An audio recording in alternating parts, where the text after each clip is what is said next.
നമസ്കാരം. ചേറുപുരണ്ട കരങ്ങളെ ചേർത്ത് നിർത്തിയാൽ ചോറ് തരുന്ന ഭൂമിയും പ്രകൃതിയും നമുക്ക് ഒപ്പം നിൽക്കും.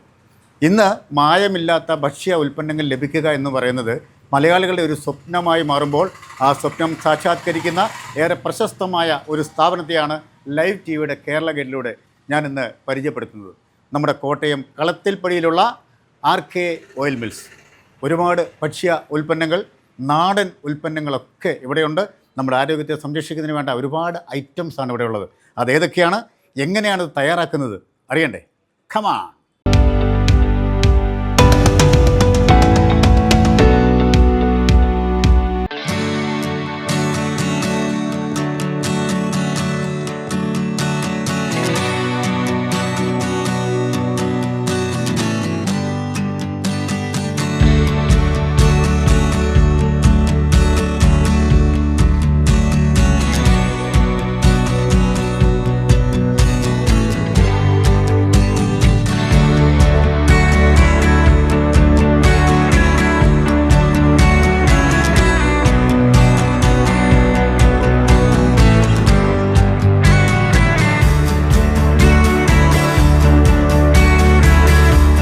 അപ്പോൾ ഞാൻ നേരത്തെ പറഞ്ഞതുപോലെ ശുദ്ധമായ ഭക്ഷണ പദാർത്ഥങ്ങൾ നമുക്ക് ലഭിക്കുന്ന RK ഓയിൽ മിൽസിൻ്റെ പ്രിയപ്പെട്ട MD റോയ് സാറാണ് നമ്മളോടൊപ്പം ഉള്ളത്.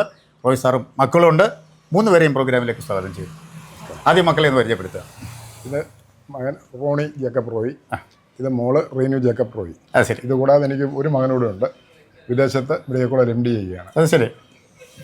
അപ്പം നമ്മൾ നേരത്തെ പറഞ്ഞതുപോലെ ശുദ്ധമായ ഭക്ഷണ പദാർത്ഥങ്ങൾ ലഭിക്കുക എന്നുള്ളത് ഈ ഒരു കാലഘട്ടത്തിൽ വളരെ ഏറെ ബുദ്ധിമുട്ടാണ്. പക്ഷേ ആ സ്വപ്നങ്ങൾ യാഥാർത്ഥ്യമായി മുന്നോട്ട് കൊണ്ടുപോകുന്ന ഒരു മാന്യദേഹമാണ് താങ്കൾ. എങ്ങനെയാണ് ഈ ഒരു കൺസെപ്റ്റ് മനസ്സിലേക്ക് വന്നത്?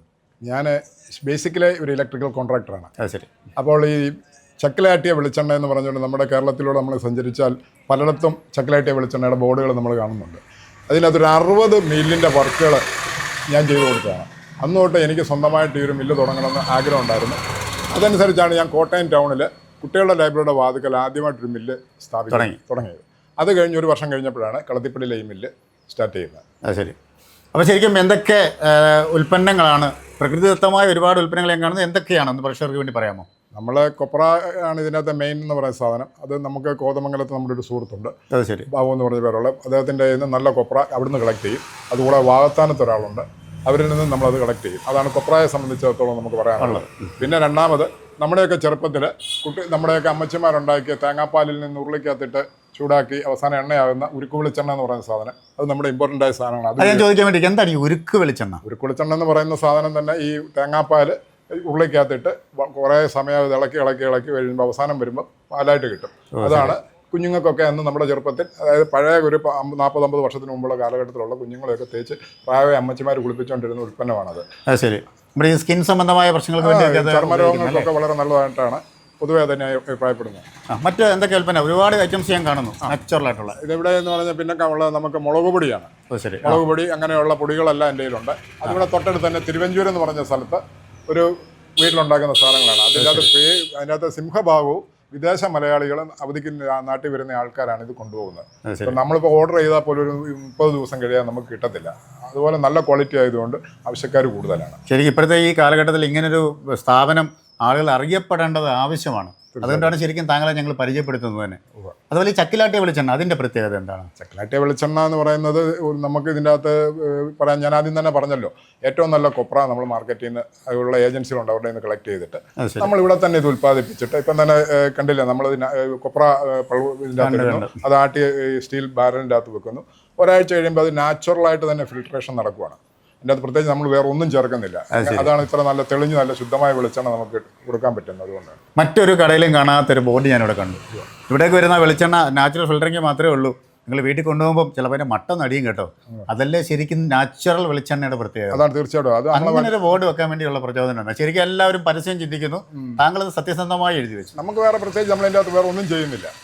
നമ്മൾ ഈ കൊപ്ര ആട്ടുന്നു, അത് വെളിച്ചെണ്ണയായിട്ട് നമ്മുടെ സ്റ്റീലിൻ്റെ കുറ്റിക്കകത്ത് വീഴുന്നു. അത് നമ്മളിവിടെ മാറ്റി വെച്ചിരിക്കുന്ന വലിയ 100 ലിറ്റർ 150 ലിറ്ററിൻ്റെ ജാറിൻ്റെ അകത്ത് ഒഴിച്ച് വെക്കുന്നു. ഒരാഴ്ച കഴിയുമ്പോൾ സ്വാഭാവികമായിട്ടും മട്ടടിയും.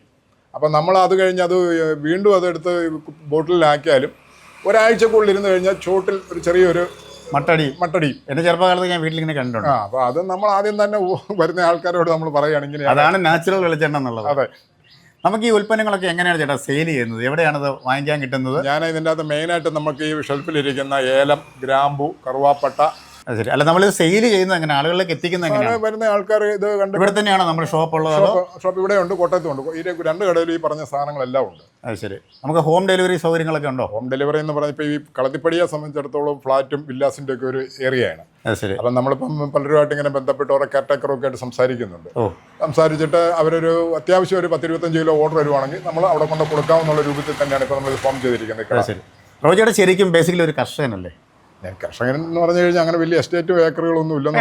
അതിനെന്ത് 5 സെന്റിലും 2 സെന്റിലും നമുക്ക് കൃഷി ചെയ്യാമല്ലോ. അവിടെ വീട്ടിലെ എല്ലാ സാധനങ്ങളും ഉണ്ട്. നമുക്ക് അത്യാവശ്യമുള്ള എല്ലാ സാധനങ്ങളും വീട്ടിൽ നമ്മൾ കൃഷി ചെയ്യുന്നുണ്ട്. കാര്യം ആ ഒരു നല്ല കർഷകന്റെ മനസ്സാണ് ശരിക്കും താങ്കൾ ഇങ്ങനൊരു പ്രസ്ഥാനം തുടങ്ങാനെന്നാണ് എനിക്ക് തോന്നുന്നത് ഇപ്പോൾ സംസാരിച്ചതിൽ നിന്നും. നമുക്ക് എവിടെയൊക്കെയാണ് സഹോദര സ്ഥാപനങ്ങളുള്ളത്? മെയിനായിട്ട് ഞാൻ ബേസിക്കലായിട്ട് ഇലക്ട്രിക്കൽ കോൺട്രാക്ടറാണ്. 46 വർഷമായിട്ട് അന്നും ഇന്നും ആ വർക്ക് തന്നെയാണ് ചെയ്യുന്നത്. ശരി. എനിക്ക് പുളിക്കക്കവല, വാഴൂർ പുളിക്കക്കവലയിൽ വടക്കേക്കര ബിൽഡിങ്സിൽ ഒരു ഇലക്ട്രിക്കൽ ഷോപ്പ് ഉണ്ട്. അത് ശരി. അത് കൂടാതെ ആർക്കെ പവർ സൊല്യൂഷൻ എന്ന് പറഞ്ഞ് ഇലക്ട്രിക്കൽ വർക്കുകൾ ഞങ്ങൾ എടുക്കുന്നുണ്ട്. അത് നല്ല A ക്ലാസ് വർക്കുകൾ തന്നെ എടുക്കുന്ന നല്ല നല്ല പ്രോജക്റ്റുകൾ ഞങ്ങൾ ഓരോ വർഷം ചെയ്യുന്നുണ്ട്. അതുകൂടാതെ എൻ്റെ ഇളയ മോള് തിരുവനന്തപുരത്ത് പ്രീയാമ്പിൾ എന്ന് പറഞ്ഞൊരു ഇൻസ്റ്റിറ്റ്യൂഷൻ നടത്തുന്നുണ്ട്. അത് പാർട്ട്ണർഷിപ്പിലാണ്. ബാക്കി കോട്ടയത്ത് ഞങ്ങൾക്ക് വേറൊരു മില്ലും ഇതുപോലെ തന്നെ ഇതേ പേരിൽ തന്നെയുണ്ട്. ഇത്രയും 3-4 സ്ഥാപനങ്ങൾ നമുക്ക് ഉണ്ട്. ശരിക്കും ഇങ്ങനെ ഒരു പ്രസ്ഥാനം എങ്ങനെയാണ്? മക്കളുടെ സപ്പോർട്ട് എങ്ങനെയാണ്? തീർച്ചയായിട്ടും ഇന്നത്തെ തലമുറകളല്ലേ അവര്? ഇപ്പം തന്നെ ഞങ്ങൾ എല്ലാവരുടെ കൂടി ഒരുമിച്ചാണ് ഈ കാര്യങ്ങളെല്ലാം തന്നെ ചെയ്യുന്നത്. ശരി. ജോലിക്കാരെന്ന് പറയുന്നത് ഈ ഷോപ്പിൽ ജോലിക്കാരില്ല, കോട്ടയത്തെ ഷോപ്പിലും ജോലിക്കാരില്ല. പിന്നെ വരുന്നതെന്ന് പറഞ്ഞു കഴിഞ്ഞാൽ ഇലക്ട്രിക്കൽ കോൺട്രാക്ടറാന്ന് പറഞ്ഞുകൊണ്ട് ഏതെങ്കിലും ആഴ്ചയിൽ അല്പം പണി കുറവാണെങ്കിൽ അതിൻ്റെ അകത്ത് 1-2 പണിക്കാർ നമ്മളെ സഹായിക്കാൻ വേണ്ടി ശരി സ്ഥാപനങ്ങളിൽ വരും. അപ്പോൾ എല്ലാ രീതിയിലും എല്ലാവരും സപ്പോർട്ടാണ്. തീർച്ചയായിട്ടും. ഇനി എന്താണ് ഭാവി പദ്ധതികൾ എന്തൊക്കെയാണ് പെട്ടെന്ന് മനസ്സിലാക്കി വരുന്നത്? നമുക്ക് ഈ കുറച്ചും കൂടെ ഹൈ റേഞ്ചിൻ്റെ കവാടമായ മുണ്ടക്കയത്തൂടെ ഒരു ഷോപ്പ് തുടങ്ങണം എന്നൊരു ആഗ്രഹമുണ്ട്. നാച്ചുറൽ ആയിട്ടുള്ള ഫുഡുകൾ ആരും കഴിക്കട്ടെ. അതാണ് ഇപ്പോൾ അടുത്ത നമ്മുടെ ഒരു ആലോചനയുള്ളത്. ഇപ്പോഴത്തെ കാലഘട്ടത്തിൽ വളരെ ഫാസ്റ്റ് ജീവിതം നയിക്കുന്നവരാണ് ഇന്നത്തെ തലമുറ. ഞാൻ ആരെയും കുറ്റപ്പെടുത്തി പറയാൻ നല്ലതാ. ആ തലമുറയിൽപ്പെട്ട റോജിയുടെ മകനാണ് റോണി. ഇവിടുത്തെ വേഷമൊക്കെ ഇട്ട് ഇങ്ങനെ ആളുകളെ ഇങ്ങനെ സ്വീകരിക്കാൻ വേണ്ടി തയ്യാറെടുത്ത് നിൽക്കുകയാണ്. ശരിക്കും അച്ഛൻ്റെ ആ കൺസെപ്റ്റ് എങ്ങനെയാണ് നിങ്ങൾ യാഥാർത്ഥ്യമാക്കുന്നത്? നമ്മുടെ ഇവിടെ എടുക്കുന്ന ഓരോ സാധനവും നമ്മൾ തന്നെ നമ്മുടെ വീട്ടിൽ ആദ്യമേ കൊണ്ടുപോയി ഉപയോഗിച്ച് നോക്കും. നമ്മളാണ് ടെസ്റ്റർമാർ. അതെ, നമ്മളാണ് ടെസ്റ്റർമാർ. അല്ലാതെ നമ്മൾ ഇത് വിൽക്കാൻ വേണ്ടി വെക്കുന്നതല്ല. നമ്മളത് ഉപയോഗിച്ച് നമ്മുടെ അടുക്കളയെ പാകം ചെയ്ത് നോക്കുമ്പം നമുക്കതിൻ്റെ ഗുണവും മണവും രുചിയും എല്ലാം നമുക്ക് കൃത്യമായ രൂപത്തിൽ നമുക്ക് മനസ്സിലാക്കും. ആ സാധനം മാത്രമാണ് നമ്മൾ എടുക്കുന്നത്. അല്ലാതെ ഒരു കച്ചവടത്തിന് വേണ്ടിയല്ല, ഒരു മനുഷ്യൻ്റെ ആരോഗ്യം സംരക്ഷിക്കാൻ വേണ്ടി നമ്മൾ തുടങ്ങിയിരിക്കുന്ന ഒരു കട. അത് ജനങ്ങളിലേക്ക് എത്തുക, ജനങ്ങൾക്ക് വേണ്ട സാധനം കൊടുക്കുക. അതാണ് നമ്മുടെ ആപ്തവാക്യവും നമ്മുടെ ആ ഒരു മനസ്സിൻ്റെ ലക്ഷ്യവും മന്ത്രവും. അത് ശരി. അപ്പോൾ ഒരു ടീച്ചറാണെന്ന് പറഞ്ഞു.